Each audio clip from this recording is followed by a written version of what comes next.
자, 오늘은 한자라는 스캔들과 대한민국의 교육 기적에 대해서 얘기를 해보겠습니다.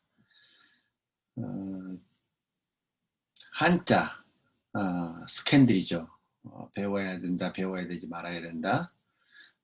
또는 한자가 정말 대한민국 교육에 어떤 영향을 끼쳤는가에 대해서 사실 깊이 그동안 생각해 본 적이 별로 없죠.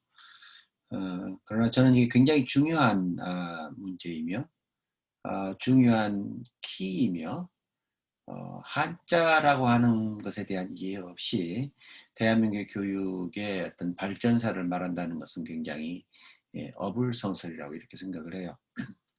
그래서 한자라는 스캔들과 관련돼서 스캔들이라고 하는 것은 돌뿌리인데 그 돌뿌리를 항상 있는 거예요. 우리가 길을 가다 보면은. 근데 그 돌뿌리를 잘 피해 갈 때에 앞서 나갈 수 있다는 그런 의미입니다. 여기 지금 보이는 선언서 한자인지 한글인지 그 흔히 말 국한 혼용체를 국문, 한문 혼용체라고 불려지는 국문 혼용체의 대표적인 글 중에 하나인 김희독립 선언서입니다. 어쩌면 대한민국의 그 형성 과정, 대한민국의 기적의 형성 과정에 초석을 놨다고 할 수 있는 글이죠. 아주 의미심장한 글이고 우리가 교과서에서 늘 배운 글입니다. 그러면 이 글에 대해서 한번 읽어볼까요? 어떻습니까? 읽을 수 있겠습니까? 그래도 지금 1980년 이전까지 그 중고등학교를 졸업을 하고 대학 시험을 준비했던 학생들이라면은 이 글을 반드시 공부해야 되는 글이었습니다. 제가 한번 읽어보죠. 5등은 자해, 조선의 독립국임과 조선인의 자주민임을 선언하노라. 차로서 세계 만방에 고하야 인류평등의 대의를 극명하며 차로서 자손만대에 고하야 민족 자존의 정권을 영케 하노라. 어떻습니까? 이해하기 좀 어렵죠? 네.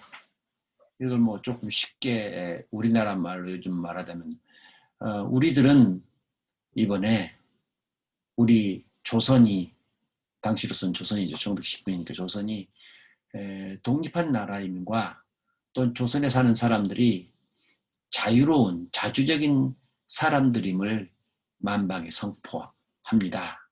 이름으로써 우리는 세계 각국에 이렇게 나가는 겁니다. 자, 이거를 요즘 아주 쉽게 그러니까 지금 나중에 제가 설명해 준 그 방식대로 이제 이렇게 아이들에게 가르치죠. 이렇게 가르쳐야 되느냐 아니면 옛날식으로 이렇게 한자를 많이 써서 가르쳐야 되느냐 배워야 되느냐에 대한 이슈가 있는데 어쩌면 저는 지금 무슨 얘기를 하려고 하냐면 물론 글이라고 하는 것이 자꾸 바뀌긴 하지만은 어쩌면 뭐 완전히 이런 식으로까지는 아니지만은 이런 방식을 상당 부분 좀 유지하는 것이 혹은 과거에 우리가 이렇게 대한민국의 근대 교육에 초석을 놨기 때문에 오늘날 대한민국의 교육에 기적이 있었지 않았는가라고 하는 얘기를 제가 하려고 하는 겁니다. 김희동익 선언문의 얘기 끝에 이렇게 나옵니다. 1100세 조령이 5등을 의무하여 전세계 기운이 5등을 외호하나니 착수가 곧 성공이라. 다만 전두의 광명으로 맹진할 따름인디요. 저도 뒷글자는 지금 하도 배운 지 오래돼서 이제 모르겠습니다만은 이렇게 우리가 독립을 하면서 전 세계를 향해서 웅비할 것이다. 전 세계의 기운이 우리를 보호한다. 그러니까 우리가 한번 멋있게만 나가보자. 곧 성공이다. 뭐 이런 얘기죠. 이 김희돈이 설문의 말대로 그동안 여러 가지 어려움이 있었습니다만 우리는 오늘날 대한민국을 이어냈습니다. 한자는 어떤 글자인가? 그리고 왜 배워야 하는가? 왜 배워야 되는가를 물으려면 어떤 글자인가를 먼저 공부해야 됩니다. 한자에 대한 많은 공부들을 연구들을 하신 분들인데 제가 그중에 개인적으로 배움이 있었던 분 중에 이화라는 이제 아마 지금은 돌아가신 것 같은데 한문에 대해서 인터넷에 가보면 여러분 이런 글들을 많이 찾을 수 있습니다. 이분이 한 걸 잠시 빌려 왔습니다. 여기 아래 그 도형이 있죠. 산이라고 하는 혹은 해라고 하는 날이라고 하는 이런 글자가 만들어지기에 인간의 어떤 생각 과정 이거를 이제 한자 형성 과정으로 설명한 겁니다. 우리가 처음에 눈으로 보니까 이렇게 생겼다 산이 조금 더 추상화해서 이렇게 생겼다. 그래서 점점 이렇게 해서 산이라는 글자가 되고 우리는 요즘 글을 이렇게 쓰죠. 그리고 물론 한글로는 산이라고 씁니다. 익습니다. 네. 영어는 마운틴이죠. 예, 마운틴이죠. 이런 글자의 형성 과정입니다. 이거가 가장 최초로 사람들이 글자를 만들어낸 형식이라고 해서 상형 문자라고 이렇게 합니다. 상형 문자. 대체적으로 한 3천 내지 5천 년 전에 중국의 각골 문자 형태로 쓰여졌다 이렇게 우리는 알고 있습니다. 그리고 이렇게 처음에 생겼던 글자들이 조금 차츰차츰 변동돼서 우리가 오늘날 이렇게 보다 사람인이라고 하는 글자로 이렇게 바뀌었다고 하죠. 한자는 뭐 작게는 3천자에서 3만자에서 30만자에서 뭐 이렇게까지 수많은 글자로 변형되고 또 새롭게 만들어지고 해왔습니다.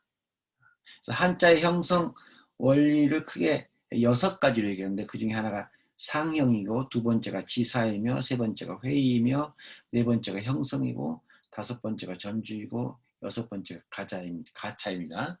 요 네 가지 요거를 글자를 만드는 조자 그러니까 글자를 만드는 형성 원리에 따라서 만들어진 글자라고 해서 이거를 글자 중에 문이라고 그러고 이 문자를 기반으로 해서 새로운 어떤 것들을 용을 해서 그냥 글자를 이용해서 글자 만든 것은 자라고 한다고 합니다. 그래서 문자 이렇게 우리는 이제 쓰죠. 글자를 흔히 우리말로는 이제 글을 표현하는 도구라는 의미에서 글자라고 쓰지만은 원래 중국에서는 이제 이걸 문자라고 이렇게 공자님께서 글을 배워야 된다고 할 때 그 첫 번째 문은 이겁니다. 당시로서는 이건 없었다라고 봐야 되겠죠. 처음에 글자의 원리는 이렇게 네 가지였는데 이 글자가 어떻게 만들어졌냐면은 상형과 지사와 회의와 형성과 가차와 전주라고 하고 대체적으로 최초의 그 상형 문자 그러니까 이런 형태의 상형 문자가 가장 기본인데 이 상형 문자는 약 전체 한 뭐 천자 조금밖에 되질 않아요.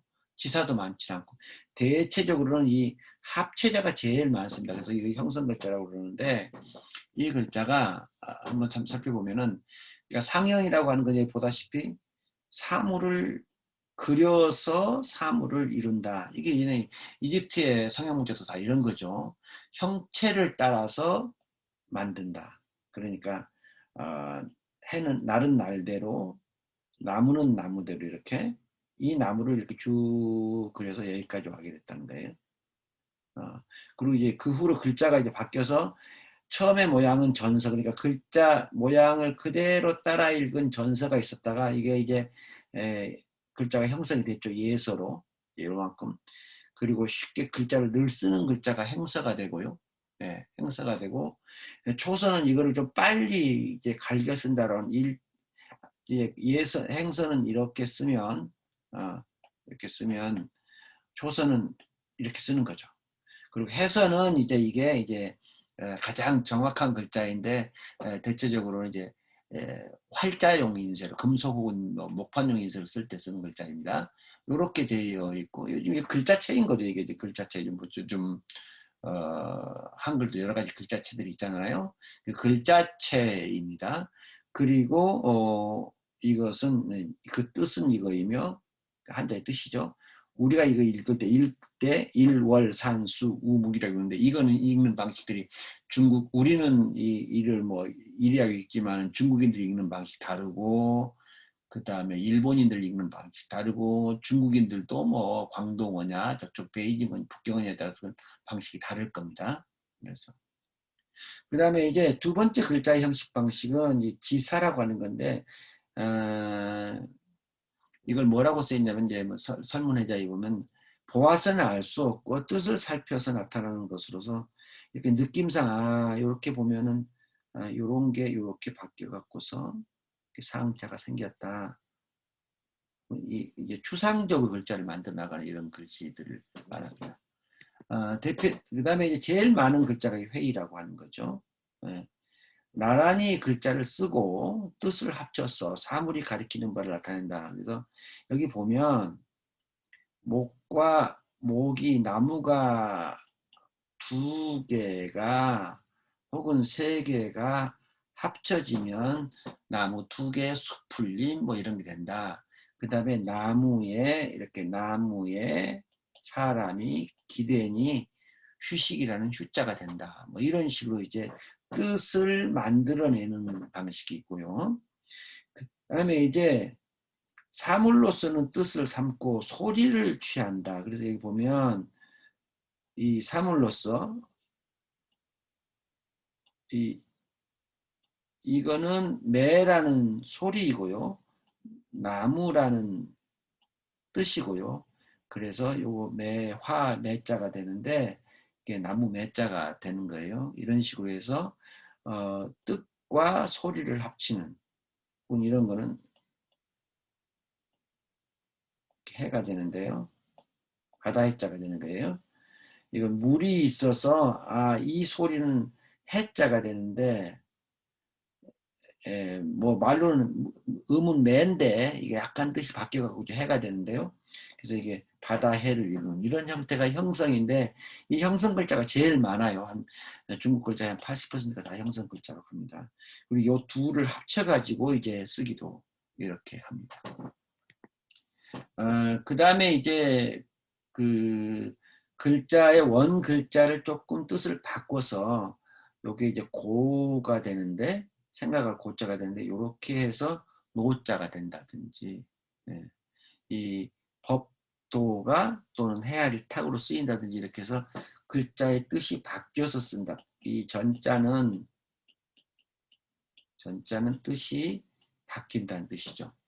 그 다음에 전혀 뜻이 없는데 그냥 이름만 갖다가 소리만 갖다 이렇게 바꿔 쓴다라고 하는 장이라고 하는 게 이런 글자가 또 있습니다. 그래서 뭐 근데 무 이런 거 또는 키 뭐 이런 식으로 이제 또는 오다레 뭐 이런 식으로 해서 이렇게 해서 그냥 뜻만 갖다 쓰는 글자를 이렇게 가차라고 정의합니다.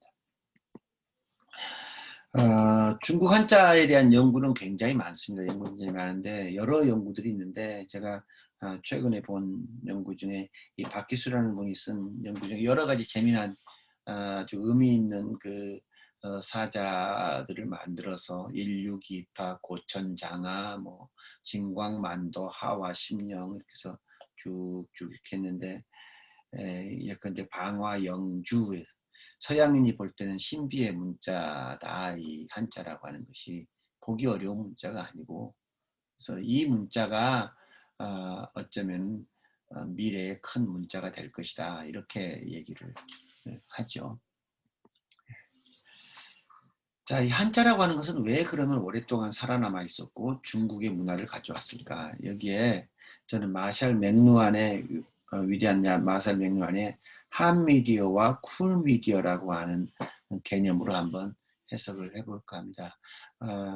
마샬 맥루한은 언더스탠딩 미디어, 그러니까 미디어 이해라는 책을 어마어마한 책을 1960년대에 쓴 분이고 우리 교육학과 관련돼서는 구텐베르크 은학이라고 하는 아주 그 의미 있는 명절을 남기신 분인데 이 한미디어하고 쿨미디어라고 하는 건 뭐냐면 간단하게 말해서 우리가 어떤 현상에 대해서 뜻에 대해서 그 뜻을 요만큼이 뜻이 있다고 하면 이게 이제 이 전체 모든 걸 다 포함하는 것이 쿨한 것, 그러니까 있는 그대로의 것, 뭐 확실한 것, 이걸 쿨미디어라고 그러는데 이 중에서 어느 한 조각만 딱 떨어내 갖고서 일부로써 전체를 추상해낼 수 있는, 그러니까 한 미디어 하면 좀 딱딱한 미디어 이런 뜻이잖아요. 딱딱한 하드 혹은 딱딱한 뜨거운, 쿨은 시원한 뭐 이런 거잖아요. 그건 착한 뭐 이런 뜻인데 그러니까 쿨 미디어는 정말 모든 것이 한꺼번에 바로 그 느낌이 하지만은 한 미디어는 이걸 통해서 이걸 역추상해서 봐야 돼요. 그래서 예를 들어서 생각이 한 미디어라면 그 생각은 어떤 이미지하고 연결되어 있는 거예요. 그래서 말로 귀로 들리는 청각이 쿨미디어라고 그러면은 글자로 보여지는, 글자를 보는 우리의 시각적 미디어들. 이때 물론 이 시각은 다시 이미지하고 연결되긴 합니다만은 시각은 다시 청각에 비교해서는 한 미디어란 얘기죠. 네. 관련돼서 그래서 글자 체계로 보면은 이런 그 쿨 미디어는 어떻게 보면은 표음 문자나 표음 문자 같은 것들이 뭐라고 그럴까요? 이거 좀 잘못됐네요. 표음 문자 같은 것들이 한 미디어에 해당되고 쿨 미디어는 이렇게 표음 문자 같은 게, 그러니까 딱 보면 글자를 딱 보면 그게 무슨 뜻인지 금방 이렇게 확 들어오는 이런 글자들이라는 거죠. 그런데 예를 들어서 이게 한자에 힘이라고 쓰면 이게 뭐지? 한참 생각을 해야 힘을 알게 된다는 얘기죠. 그런데 이렇게 쓰면 사람이 무엇인가를 이렇게 동작을 하는 것을 알 수 있게 한다, 이런 얘기죠. 그래서 한자는 아까 예를 들자면 여기서 보면 이런 형성 문자들은 약간의 쿨미디어적인 뜻을 가지고 있다가 이렇게 넘어가면 한미디어로 넘어가는 거예요. 그래서 한자는 제가 보기로는 이 한미디어와 쿨미디어를 어떻게 보면 다 이렇게 한꺼번에 가진 듯한 그런 느낌을 갖습니다. 그러니까 뜻도 가지고 있고 때로는 소리도 가지고 있고, 무엇보다도 중요한 것은 배우기 어렵지만은 그 글자를 보면 이게 무엇을 표현하는 건지 알아차리는데 조금 더 쉽다, 이런 얘기죠. 그러니까 뜻과 글이 따로 놀지 않는다, 이런 말입니다. 그 레지스 디브레의 이미지의 삶과 죽음이라는 책을 보면 이 사람들이 왜 돌에다가 뭘 새겼을까, 뭘 남겼을까 싶은 것은 영원히 죽지 않고 싶은 거예요. 내가 죽고 난 다음에 나를 기억을 해달라, 나에 대한 그 느낌, 이미지를 가져달라, 뭐 이런 뜻으로 그 뭐 이렇게 뭐라고 할까요, 무덤도 만들어 놓고 또는 비석에다가 뭐라고 써놓고 나는 안 죽었다는 거죠. 나는 있다, 나 지금 여기 있다라고 하는 것을 알리기 위해서 누구에게, 뭐 내 자식에게 아니면 내 친구에게 아니면 영원히 알 수 없는 훗날의 누구들에게 나를 알리기 위해서 이렇게 뭔가를 상징해서 남겨놨다. 이걸 얘기를 한다는 거죠. 우리 그런 상징이라고 하는 게 굉장히 어려운 거지. 이렇게 큰 쿨미디어 세계를 요만한 조각으로 알린다는 것이 굉장히 어려운데 또 이거 너무 커서 이거를 다 알리기 너무 시간도 들리고 뭐 종이도 많이 쓰이고 글자도 많이 쓰인다. 이거를 다 기호로 해서 상징으로 해서 만들 수는 없을까? 이게 보면 이거를 바뀌어서 이제 김용규라는 분이 서양은 그거를 신이라고 하는 형태로 우리에게 다 표상화시켰다, 이렇게 얘기를 하는 거죠. 여러분 이제 이 김용규 작가가 쓴 생각의 시대라는 글을 읽어보면은 이걸 결국 생각으로 이제 핫미디어화했다, 이렇게 볼 수 있는 겁니다. 자, 그러니까 말하자면 공부를 한다고 하는 것은 이 핫 미디어하고 쿨 미디어를 사실은 다 모두 다 알아야 된다. 그러니까 글자를 가지고 글자 속에 담겨 있는 뜻을 알고 세상의 원리를 깨닫는 데까지 이르르는 이 과정을 교육이라고 했을 때 어떻게 여기서 여기까지 글자 이전은 그 말도 못하는 아기죠. 아기가 이제 말을 하게 되지 않습니까? 이 말을 배우고 말에서 글자를 배우고 글자에서 뜻을 읽히고 뜻에서 원리를 읽혀서 바람직한 삶으로 이렇게 이어져 나가는 이 과정을 잘했다는 거죠. 교육을 잘 받았다는 것은.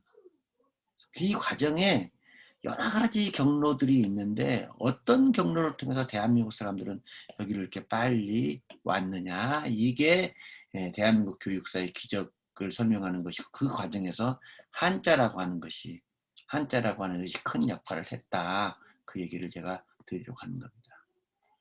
사실 한자는 중국의 글자죠. 한자는 중국의 글자입니다. 한자는 중국의 글자인데 문제는 우리가 살고 있는 세상은 서양의 세계이고 서양 사람들이 뭘 만들었습니까? 많은 과학을 만들었습니다. 과학을 만들었다는 것은 과학이라는 뜻과 그 뜻을 나타내는 글자를 만들어냈는데 이 글자를 한자로 만들어냈는데 처음엔 영어로 되어 있겠죠. 로만 알파베틱을 한자로 글자로 만든 번역할 사람이 있었을 거예요. 그 글자가 있었지만 저는 그거를 가장 위대한 학자 중에 한 사람이 일본의 모로아스 데스지라는 사람이 1925년에 시작한 한자 이건 이제 한자예요. 한자 대한 일본 화자입니다. 그러니까 요즘으로 치면 이제 중일 사전입니다. 중일 사진. 그렇지만 대한나 사전이라고 하는 몇 권입니까? 여기 보니까 지금 12권이죠. 어마어마한 중국의 글자 한 7만 자 되는 글자의 풀을 다 하고 서양의 모든 어떤 여러 가지의 그 내용들을 번역을 해서 우리들에게 개념으로 남겨준 겁니다. 네. 자, 이 장충식 박사가 한국에서는 한한 대사전 편찬을 했습니다.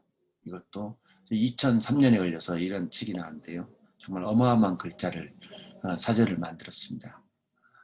글자라고 하는 것은 우리에게 이만큼 많은 것을 가르쳐 줍니다. 지금 한자를 한글과 더불어서 분명히 국자, 다시 말해서 나라의 글자인데 배워야 되는 거냐 안 배워야 되느냐 갖고 말이 많지만은 일단 오늘은 배워야 된다는 측면에서 얘기를 해보는 겁니다. 근데 이은웅이라는 분께서 이 전기공학자인데 이분이 어떻게 했냐면 한국만이 아니고 아시아에서 한자를 사용했기 때문에 서양의 과학기술 문명을 우리가 배울 수 있었다. 이렇게 얘기를 합니다.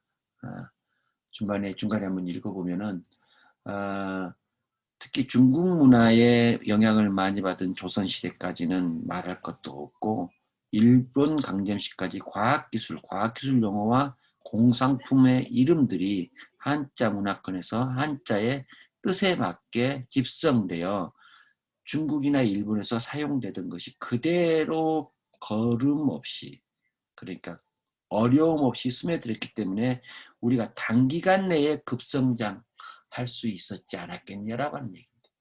배우자는 얘기죠. 네.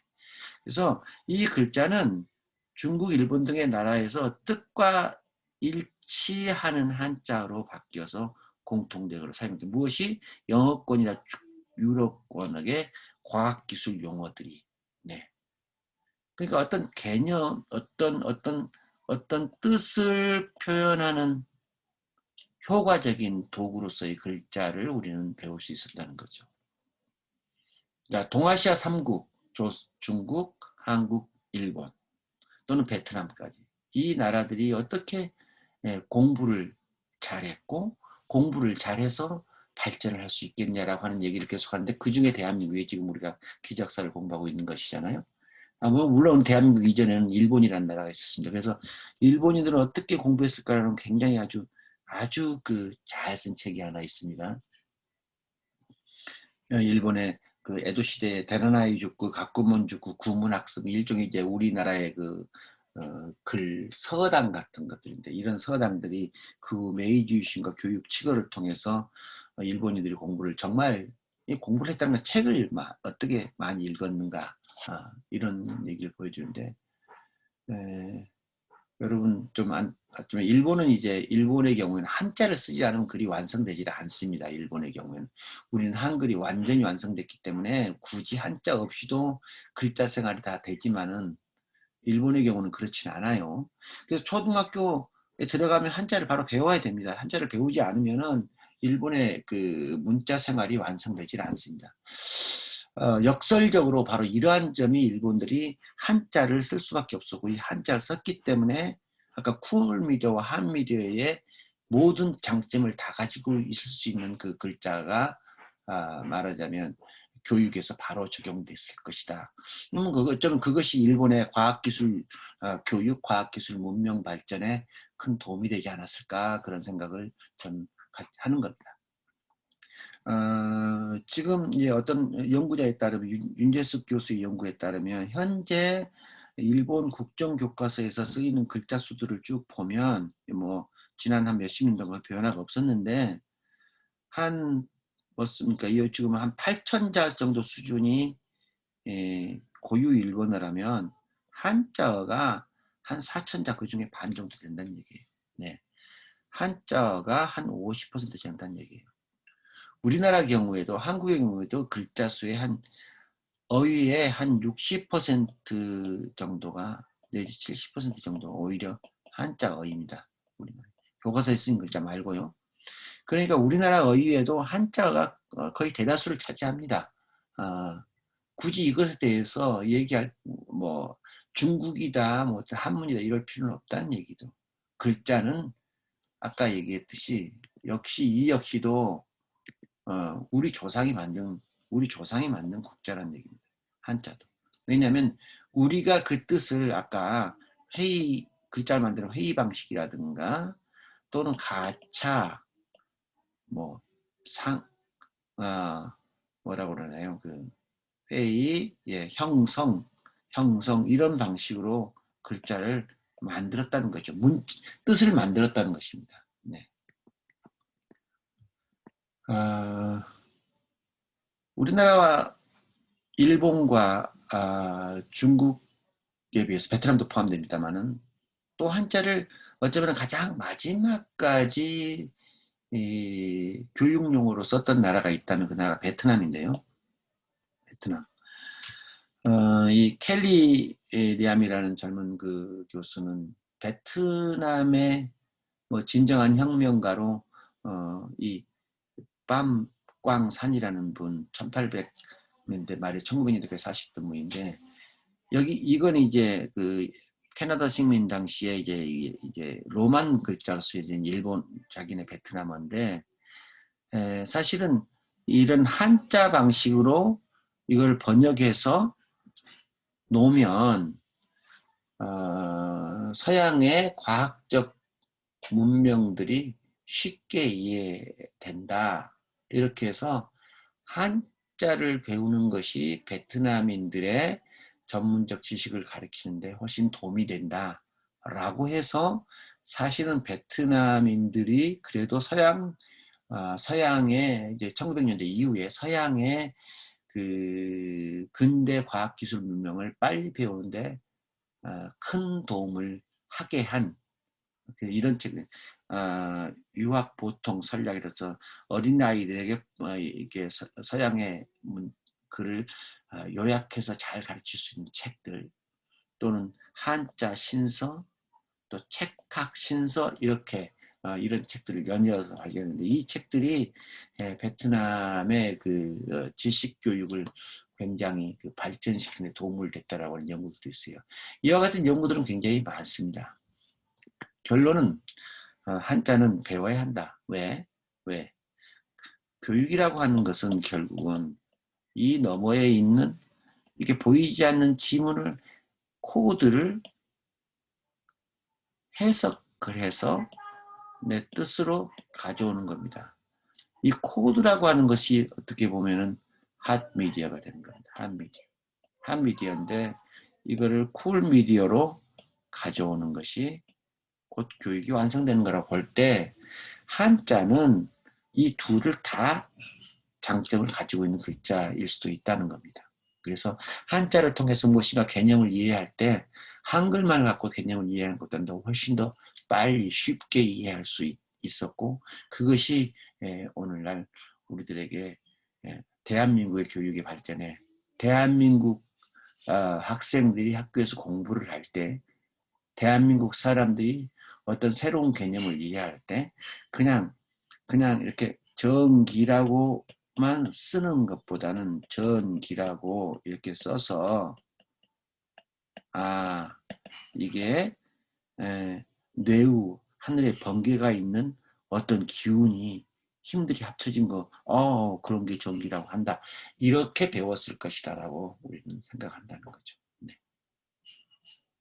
여기까지가 한자와 대한민국 교육사의 교육의 기적과의 관계인데 결론컨대는 우리는 그 근대 교육사에서 한자라고 하는 것이 우리에게 많은 추상적 개념들을 접근하는 데 도움을 줬고 그것이 또 한글을 통해서 매개돼서 훨씬 쉽게 배울 수 있었기 때문에 우리는 누구보다도 어떤 다른 나라들보다도 빠른 그 짧은 시간 안에 서양의 그 기술 문명을 혹은 인류의 기술 혹은 전 세계 기술 문명, 과학 문명들을 받아들이는데 훨씬 더 유리했다, 도움을 받았다 이렇게 생각을 한다는 겁니다.